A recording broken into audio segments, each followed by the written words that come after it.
Okay, and welcome again while we read about factory life. And this is a series of new challenges that society is going to be having to face. So first off, we have textile factories. This is where you make cloth, so you can make clothes out of them. So early business leaders hoped to avoid the worst evils of the older British industries that had come before them. They built their earliest production facilities in Massachusetts.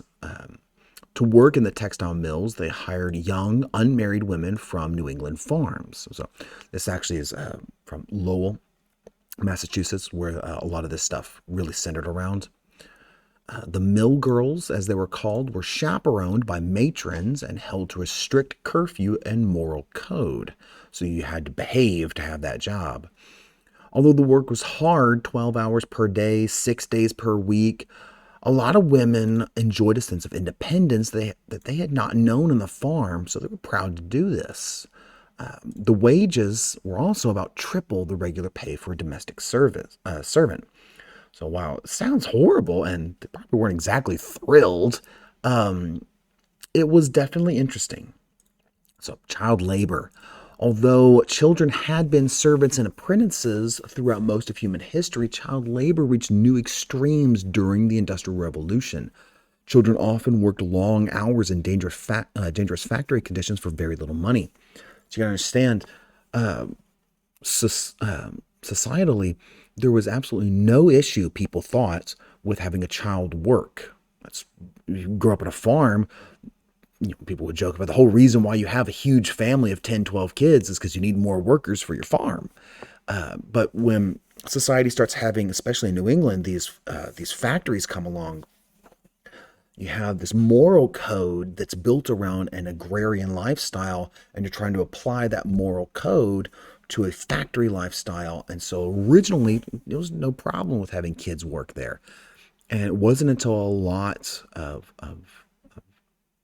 advocates and a lot of political motivations happened, and you had some accidents, and it actually lasted for quite a while to the point where we even have photographs of child labor. The three girls you see on the screen, they were oyster shuckers. That means they cracked open oysters to get the food out of it, and they were on break when that photograph was taken. I think in the early 1900s. Especially judging from the quality of the picture that's taken there. So the last one of our movements we're talking about is the 10-hour day movement. Now, most people today know that the standard work day today is 8 hours. Well, at one point it was 12, and they worked to get it brought down to 10 before the modern 8. So the movement, the 10-hour day movement, began among skilled craftsmen in the major East Coast cities of the United States in the 1820s. Previously, the standard workday had been 12 hours. So workers' efforts were little successful in the short term.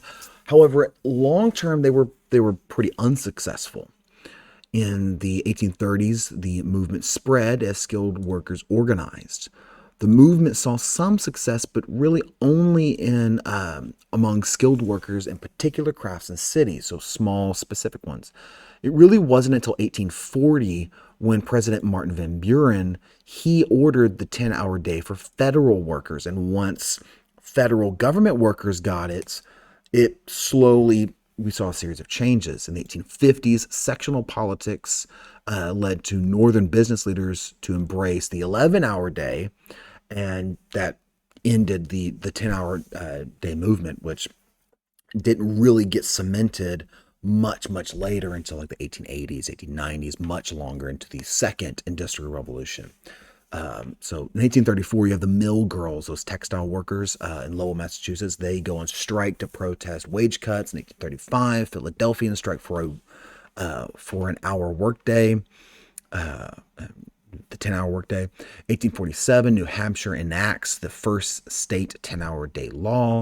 In 1860, shoemakers, they strike in New England, and on you go until it finally we get to today, where we've actually surpassed the 10-hour day movement. We're now in the 8-hour day. So I hope you're learning, and I hope you're having fun.